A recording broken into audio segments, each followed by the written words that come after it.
Hello everybody, welcome to the Ultimate Scouting Show. Thank you for joining me. Today we have another mock draft on this Mock Draft Monday, so thank you for joining me. This is number 4 of our mock draft series, so let's hop right on into these things. This is what I think teams will do, not necessarily what I would do, but the Houston Texans are on the clock first up. They're probably going to stay in this spot. They don't really seem like they're poised to win many games this year. I really do think that they're going to take their quarterback in the future. I think that that is Bryce Young. I think he's the best quarterback in this class. He's just kind of got that it factor. He's got that poise. He's calm under pressure, and he's got a lot of the tools that you look for as well. He's very accurate. He's got some mobility. He's not necessarily the tallest guy in the world, and a lot of people are going to have their problems with that, but I really like what I see out of Bryce Young, and I think he is going to be the franchise quarterback for this Houston Texans team moving forward. At number 2, we have the Chicago Bears on the clock. They don't need a quarterback, so we're not doing any trades in this mock draft. I think that they're going to take Jalen Carter, the defensive tackle or interior defensive lineman out of Georgia. This dude is an absolute game wrecker. And I know a lot of Bears fans may be thinking, why not Will Anderson? And that is completely fair. I wouldn't be mad at all if they decided to go the Will Anderson route. But I just think Jalen Carter provides that interior pressure that quarterbacks absolutely hate. And Jalen Carter was the best defensive lineman on that Georgia front last year when you had Trayvon Walker, who went first overall. And they have a lot of guys. Nolan Smith, who is in this draft class as well, he was there. And, of course, Jordan Davis, who went in the first round last year. I think Jalen Carter is the best of all of them. He's an absolute freak. He's so good not only in just pass rush, but he's a great run defender as well. Definitely someone that the Bears need. And a defensive line that really, really is bad right now. And number 3 overall, the Seattle Seahawks are on the clock thanks to the Denver Broncos. Due to that Russell Wilson trade, certainly looking better and better every single day for the Seahawks. I have them selecting Will Anderson Jr., the edge rusher out of Alabama. If you want to see my scouting report on Will Anderson, please go ahead and click the link in my bio. Planning on doing lots of scouting reports just like that. But Will Anderson for the Seahawks just makes so much sense. They need an edge rusher desperately. Of course, you've got Darrell Taylor and Boye Mafe in there for the Seahawks right now, but just adding another rusher to that room and somebody that can really be that dominant alpha 1 edge rusher is going to be so important for the development of this defense. Right now, offensively, assuming you can sign Geno Smith back, they look pretty good, but you need some pieces on defense. I think Will Anderson is the best player on the board, and he's at a huge position of need, so it just makes perfect sense to me for the Seahawks to go there. At number 4, we have the Detroit Lions on the clock, and this is because of the Los Angeles Rams trade for Matthew Stafford 2 years ago. So the Rams really struggling this year. I think that the Lions take CJ Stroud, the quarterback out of Ohio State. I don't know that the Lions would trade up for a quarterback. They have 2 picks that are probably going to be relatively high in this year's draft. I don't think they're going to be trading up for a quarterback because they like Jared Goff. They think he's good enough to, be a guy that you can build around. But when given a chance to upgrade with CJ Stroud, I do think that they are going to take that opportunity. He's just got all the tools that you look for. He's got a good arm. He's got decent mobility, underrated mobility. And he's got great accuracy. He's a good leader. He's got to work on his plays out of structure. I really think that's the biggest thing for CJ Stroud to develop, but definitely someone that is an exciting player for the Lions. I've been mocking them, Will Levis, and you guys have hated that. So hopefully CJ Stroud is a little bit better in your opinion. Speaking of Will Levis, I have him going number 5 to the Carolina Panthers. I know Levis going high is unpopular. He's got a lot of things that fans just don't like. He's not necessarily winning a lot of games, and he's not making a lot happen necessarily, but the traits are there. His supporting cast this year was really, really bad. We saw last year when he had some players around him, he was a pretty darn good quarterback. And I think that he has a lot of the traits that you look for. I'm not this high on Will Levis myself, but I really, from what I am hearing, not that I have, direct sources in the NFL, but just listening to people that have these sources, I really think Will Levis is going higher in this draft than people think. And I have him going 5 here to the Panthers, who really need to figure out an identity of this franchise. I actually kind of like a lot of the players on this team. You just need someone to build around, and I think Will Levis could be that guy. At number 6, we have the Philadelphia Eagles on the clock. This is from the New Orleans Saints. I have them selecting Myles Murphy, the edge rusher out of Clemson. This guy just kind of has all the tools that you look for, still continuing to put everything together, but he's productive in college. He's a great run defender for an edge player, which is something that, I think the Eagles will be really excited about. Obviously, Brandon Graham and some of your edge rushers in Philadelphia are getting older.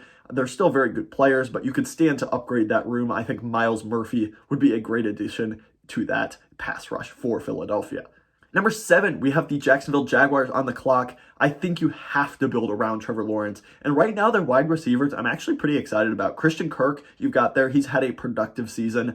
Zay Jones has had a pretty good year, honestly, as well. Marvin Jones is there as well. And they traded for Calvin Ridley in one of the most underrated deals at the deadline, I think. Obviously, he's not playing this year, but he will be ready to go next year. I think he's going to be good to go. So I would look to upgrade the offensive line for them. Whether you move on from Cam Robinson or slide some people around, I think Paris Johnson Jr. is a great player that you can add to this room, and he will be a great fit. Very good pass protector. He is continuing to develop, but I really, really like what I see out of Paris Johnson out of Ohio State. At number 8, we have the Arizona Cardinals on the clock. I do think that this is going to be a new regime making this pick, both head coach and GM. I think they're going to want to upgrade the trenches, whoever it ends up being. Because it's been so neglected under the Keim and Kingsbury regime, I think you've really got to invest in that defensive and offensive line, and BRYCE is the best player to do that with. He's got so many physical gifts, was the number 1 overall recruit in his class, somebody I think is a very, very good player. He just kind of got to put everything together.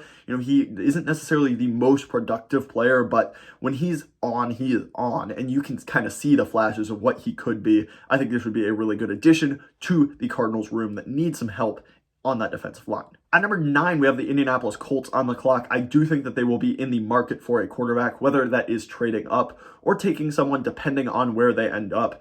Here, I really don't like any of the quarterback options as we had 3 go off of the board already. So I'm going to have them take Peter Skoronski, the offensive tackle or guard out of Northwestern. There's kind of some interpretation on where his best position is going to be at the next level, but good thing for the Colts, they need a left tackle, they need a right guard, they just need a lot of different things. So I think you could kind of plug Skoronski in wherever he fits best and just improve that offensive line, which has been absolutely dreadful so far this season. At number 10, we have the Atlanta Falcons on the clock. I really think they need to add to the pass rush here. Tyree Wilson is somebody I think is going to kind of go up draft boards as this process continues. He is built a lot like Trayvon Walker. He's got really, really long arms. That length is a very coveted trait in a pass rusher. He also is very tall. He's very lanky, and he's got really good athleticism. He's a really good run defender at this point. He needs to continue to kind of develop a lot of his pass rush arsenal, kind of be able to pass rush a little bit more consistently than he has shown at Texas Tech. But he is someone that I think the Falcons could really like because of that athleticism that he has. And I feel like they're going to see him as somebody with a high floor because of his run defending. At number 11, we have the Green Bay Packers on the clock. I have them selecting Quentin Johnston, the wide receiver out of TCU. Now, Christian Watson has played really well the past couple of weeks, and I do think that that eliminates some of the need for a wide receiver. And you don't have to pigeonhole yourself into this pick just for the sake of taking a wide receiver, but if Quentin Johnston is on the board, I think he would be a really good fit. We don't really know if it's going to be Rodgers or Love moving forward, but whoever it is, I think just giving them another weapon, especially one like Quentin Johnston, who has really good speed, really good size. He can win contested catches. He's kind of the full package. He's not one of the, best wide receiver prospects that we have seen. He's not on the level of Jamar Chase or Jalen Waddle or even Devontae Smith, in my opinion, but I really do think that he's got some of the traits that you look for, and he could be a dominant wide receiver in the NFL, given the right circumstances, and I think Green Bay could provide that. At number 12, we have the Raiders on the clock. They have a lot of needs here. They could go offensive line, undoubtedly. Quarterback could be a sneaky pick here as well, but I am going to have them select Keely Ringo, the corner out of Georgia. This defense has been absolutely atrocious outside of Max Crosby this year. I think Keely Ringo would just kind of provide some stability to that back end. They really need a number 1 corner. Nate Hobbs is good, but he primarily plays in the slot. So I think getting an outside corner with the physical tools of Keely Ringo would be really, really exciting for the Raiders and a much needed addition to that defense. At number 13, we have the Houston Texans back on the clock thanks to the Deshaun Watson trade with Cleveland. I have them selecting Jordan Addison, the wide receiver out of USC. I think you got to give Bryce Young some weapons and give him kind of an infrastructure in which he can succeed. Jordan Addison is somebody that runs routes really well. He has reliable hands. He kind of understands leverages and where to sit down in soft zones. He can get open through the slot. He can be outside. So I just think that providing Bryce Young with that kind of stability and that kind of, high floor wide receiver would be really, really beneficial for him. And so I think this makes a lot of sense to pair those two players together. At number 14, we have the Pittsburgh Steelers on the clock. I have them selecting Joey Porter Jr., the cornerback out of Penn State. Now, part of this just had to be the family connection. Joey Porter played for the Steelers. This just makes a lot of sense to carry on the legacy there. But not only that, they need a corner, and Joey Porter plays a lot like the kind of corner they need. He is a big, physical, long corner with a lot of talent in press man. I think they need somebody that can be physical with the Jamar Chases of the world in their own division, with Amari Cooper. And I think that is somebody that could really match up with those players. Now, he has some issues, but I do think that, a lot of the traits that you look for are definitely there in Joey Porter Jr., and I think he could be the pick here for the Pittsburgh Steelers in a position of need, no doubt about it. At number 15, I have the Detroit Lions on the clock. I have them selecting Christian Gonzalez, the corner out of Oregon. I just kind of like this fit here. Gonzalez is an absolute freak athlete. He was a transfer from Colorado, now plays for Oregon, and he is an absolute track star. He's got insane measurables, insane speed, definitely kind of like the prototypical built-in-a-lab corner. This is this Christian Gonzalez guy. Now, he didn't have a whole lot of ball production coming into Oregon, but I think over the past couple of weeks, he's shown some really good ball skills. That's exciting to see. I could see him being the first corner off the board, honestly. But for the Lions, who need some corner help outside of Jeff Okudah, Aurier has not played very well this year. Jerry Jacobs is a fun player, but I just think adding to that room would be very beneficial. I think Christian Gonzalez is the guy for this pick here. At number 16, we have the Chargers on the clock. I have them selecting Broderick Jones, the offensive tackle out of Georgia. Now, I kind of wanted to go wide receiver here because the Chargers desperately need a speed element to their offense. As good as Keenan Allen and Mike Williams are, even when they are healthy, they need a wide receiver that can provide some speed. But I just didn't really like the value at 16 here for the Chargers. Now, I am going to take an offensive lineman for them. I think Broderick Jones is by far the best available on the board. He can play on the left side, but since they have Slater, he can slide into that right tackle position. I know Jamari Salyer has played pretty decently, but I just think adding star talent to that line is really important, and Broderick Jones would provide that. I think he's had a really nice season at Georgia. At number 17, we have the New England Patriots on the clock. I have them selecting Michael Mayer, the tight end out of Notre Dame. This just seems like a Bill Belichick pick, and I know they have Hunter Henry. I know they have Jonnu Smith. They've got some weapons there, no doubt about it, but Michael Mayer is a guy that can block really well. He's a guy that can be a true weapon at the tight end position. He's one of the most polished tight end prospects that I have seen in a little while. I mean, Kyle Pitts was really, really good as a wide receiver, basically. He's a big wide receiver. Michael Mayer is a true tight end. He can line up in the Y position on the line, and he can block. He can go out for passes. He can kind of do it all. I really like Michael Mayer, and I think that the Patriots would just fall in love with him. I just think it makes a lot of sense to pair Mac Jones with more weapons. You can kind of get out of the contracts of Henry or Jonnu Smith if you wanted to. Or, it's just Bill Belichick. He likes these kinds of players. I could totally see this happening. At number 18, I have the Washington Commanders selecting Cam Smith, the corner out of South Carolina.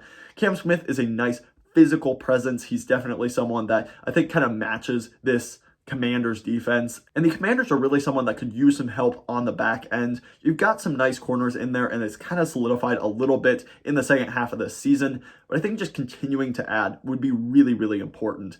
I would like to see them take an offensive lineman as well, but with Broderick Jones going off of the board on the last pick there, didn't really have anyone I loved. I just think Cam Smith makes a lot of sense. He's a good scheme fit, nice, physical, really good player. So I think that's a good pick for the Commanders there. Number 19, we have the Buccaneers on the clock. I have them selecting Jared Verse, the edge rusher out of Florida State. This guy was a transfer out of Albany, which is a small, D2 college, transfers to Florida State and has been absolutely lighting it up. He's been a very fun story to watch.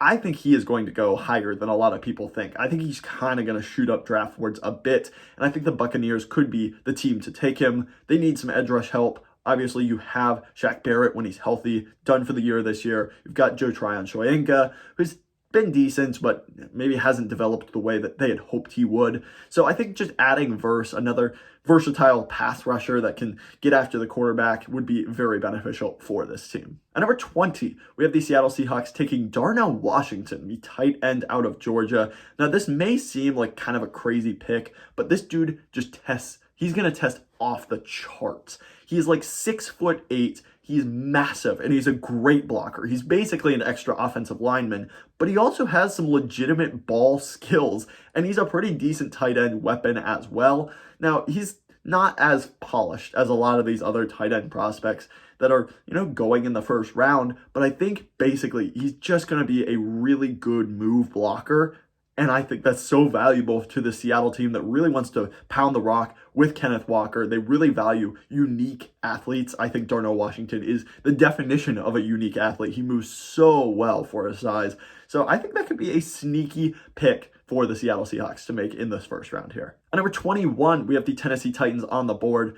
I just think that they need talent in the passing game. I have them selecting Jackson Smith-Njigba, the wide receiver out of Ohio State. Now, I do think there are going to be very different opinions on Jackson Smith-Njigba. He really hasn't played much at all this year, but in his previous 2 seasons before that, he was really, really, really good for Ohio State. Now, I think he's primarily going to be a slot player, and I don't think he's going to test very well. He's not the most just fast in a straight line. I don't think he's necessarily the shiftiest player on the planet, but he just knows how to read leverages. He just gets open, and he's a very, very good route runner, very solid hands as well. I just think that the Titans would value someone like that. You've got your ex-receiver in Treylon Burks, and he looks really good when he's healthy. I think adding someone like Jackson Smith-Njigba, who can kind of be that more possession player, for a guy like Ryan Tannehill, I think that's going to be very beneficial to add to the passing game, and I can see this being the pick there for them. At number 22, we have the New York Jets on the clock, and this one is a bit crazy. I have them selecting Anthony Richardson, the quarterback out of Florida. Now, this obviously brings the end of the Zach Wilson era in New York, but I think that that's coming anyway. Mike White is significantly outplaying him right now. It looks like Zach Wilson has pretty much lost the faith of his teammates, so I do think that they are going to move on there. Now, the rest of this roster, this defense right now is playing at an absolute elite level. They're awesome. I really don't think you need to add much of anything to that defense, and they're just really well coached. They've got a great unit. At the playmaker position, Garrett Wilson is looking absolutely awesome. You've got some nice players in there as well with Corey Davis and Elijah Moore. The tight end room is pretty good. The offensive line you could stand to add to, but once again, I just don't love the value here at that position. Why not take a swing at a really high upside quarterback like Anthony Richardson? He's got all of the physical tools you could possibly want. It is insane what he can do. His mobility, his ability to break tackles in the run game, his speed, and then his absolute cannon of an arm are so impressive. Now, he's got a lot of work. He could definitely go back to school. Not 100% sure on that, but if he does declare, I think he's going to go pretty high in this draft. I have him going to the New York Jets here as a developmental quarterback of the future. Let him sit behind Mike White and develop and really just kind of elevate the ceiling of this team to maybe a potential Super Bowl contender. At number 23, we have the New York Giants on the clock, picking after the other New York team, the Jets. I have them selecting Jalen Hyatt, the wide receiver out of Tennessee. Hyatt can absolutely fly. Just watch his game against Alabama. If you want to know what Jalen Hyatt could be in the NFL, go watch his game against Alabama. It was remarkable. He had, I believe, 5 touchdowns in that game, over 200 yards, and he was absolutely electric. Now, a lot of that was schemed open, but he's just such a good deep threat. And for a Giants team that just doesn't have any weapons at all in the passing game, getting someone like that can just make explosive plays and kind of just add some excitement level to this offense, I think would be just very, very beneficial for this team to add. At number 24, we have the Miami Dolphins. They forfeited this pick, so we are not going to talk about that and move on. At number 25, we have the Denver Broncos on the clock. This comes from the 49ers originally, then went to the Dolphins, now in the possession of the Broncos in the Bradley Chubb trade. I have them selecting Clark Phillips III, the corner out of Utah. I really, really like this fit. And I think part of it is just kind of the vibe of the Rocky Mountains, going from Utah to Colorado, obviously kind of like a hometown kid there. And I just think this fits the defensive style of the Denver Broncos. Right now, I just kind of want to not look at the offense, just completely ignore the problems because there's so many of them. And it's hard to identify. You could add to the offensive line, you could add another playmaker. I mean, the quarterback is terrible and the coaching is terrible. So that's really where you've got to start. But you can't get out of the Russell Wilson contract and you need to fire Nathaniel Hackett now. So hopefully they do that. But on the defensive side of the ball, you could use another corner outside of Pat Surtain. I think Clark Phillips would be so much fun. He's not necessarily got all of the traits that you really look for in a corner, unlike these Christian Gonzalez's and the Keely Ringos of the world, who are just absolute track demons. They got the size, the length, the speed, all those things. Clark Phillips is just a baller. He's got the intangibles. He's got the instincts. He just knows where the ball is going to be. He's got great ball skills, and he's just such a fun player to watch. I think he's going to go higher than people expect, and I get it. He just doesn't have all the traits you look for, but he is so much fun to watch, and I really think that what he's good at in college translates really well to the NFL. So I think he's going to be a lockdown player, and this defense would be so good. Only give up 7 points a game, and the Broncos still will not score any points, and they'll lose. So, yep, that's the plan for the Broncos moving forward. At number 26, we have the Baltimore Ravens on the clock. I have them selecting Isaiah Foskey, the edge rusher out of Notre Dame. I do like the Ravens in their front seven, but I think they could continue to add, especially to that edge rusher position. Odafe Owe has been all right, kind of a little bit disappointing that he hasn't taken more of a leap in his second year. Obviously, you've got Houston there, but how long can he really play at the level he is? You've got Bowser as well. Good player, but I think you could add to that room. I like what Foskey does. He's really sound in the run game. He's got good pass rush technique as well. He's just very polished. He's someone I think is going to be a good player in the NFL, and the Ravens have a need at that position, so good pick for them there. At number 27, we have the Cincinnati Bengals on the clock. I think they could take a corner. I think they could take an offensive lineman. No one was really speaking to me at those positions for them. Obviously, they are my team, so I wanted to make sure they got a good pick. I think B.J. Ojulari could be that player for them. He's the edge rusher out of LSU, and he is a little bit raw. But for the Bengals, who already have Trey Hendrickson, you already have Sam Hubbard, I think getting someone that has really high potential like B.J. Ojulari would be a great fit. He's got a really nice pass rush arsenal for a player of his caliber. Somebody I really, really think could be a really good situational edge rusher, could potentially play a bigger role. But for now, adding that to the Bengals defense, which has been underrated through the past couple of years, I think would be a big addition for this team. At number 28, we have the Dallas Cowboys on the clock. I have them selecting Trenton Simpson, the linebacker out of Clemson. And this is kind of a perfect fit for them. He's kind of one of those linebackers that can play the overhang role. He can be really good in coverage, but he's also really, really good in just like an inline normal position like a linebacker would typically play. I think that this fits exactly what the Cowboys need. It's a great value in this class as well. He's one of the better players in this class. It's just hard to take a linebacker super high for a lot of these teams. The Cowboys don't have a ton of needs. I think Simpson's the best player available, and he fills an area that they could improve on. So I really, really like this pick for the Cowboys. Moving on, we have the Kansas City Chiefs at number 29. I have them selecting Andre Carter II, the edge rusher out of Army. This dude is absolutely huge. He's like 6'7", got really, really long arms. He's got a great bull rush. He's been a really interesting player to watch. I think he could continue to develop his technique. I think he's still got a lot of room to improve, but for someone that, the Chiefs don't necessarily have to play early on, he can be just a guy that develops and turns into an absolute monster on pass rush downs, or you can bring him in and because of his size and length, you can kind of train him up into being a really strong run defender. I think this just makes a ton of sense for the Chiefs that need to continue to add to the pass rush for a really, really good AFC when it comes to quarterbacks. You got to get after them. Chiefs are going to be competing every year with Patrick Mahomes, and just getting someone that can get after the quarterbacks, I think, makes a lot of sense. At number 30, we have the Minnesota Vikings on the clock. I have them selecting O'Cyrus Torrence, the interior offensive lineman out of Florida. I think he is the best interior player in this draft class, besides maybe Peter Skoronski, if you consider him an interior player. I just think he brings a lot of stability to a team that really could use that in the inside, just allows you to get a lot more opportunities to your playmakers and Justin Jefferson and Dalvin Cook.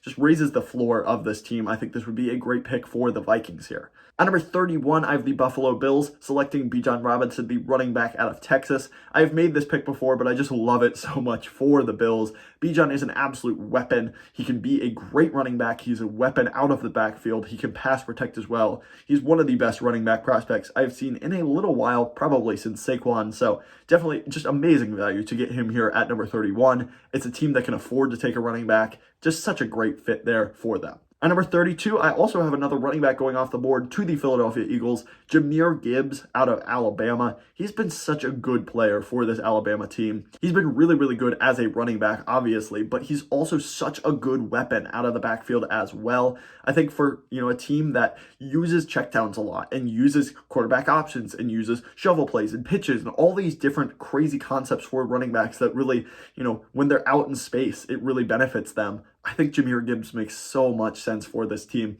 So I just think it's a great fit for the Philadelphia Eagles to take Jahmyr Gibbs there. And that is going to do it for number 4 of our mock draft series here. Thank you so much for watching. I really, really appreciate it. If you did like this video, please go ahead, hit that subscribe button down below. That helps me out so much. Trying to get to 200 subscribers by the end of the year. That would be absolutely awesome if you help me out. So share this video with your friends and like it down below. That helps me out. Thank you so much for watching. Have a great rest of your day.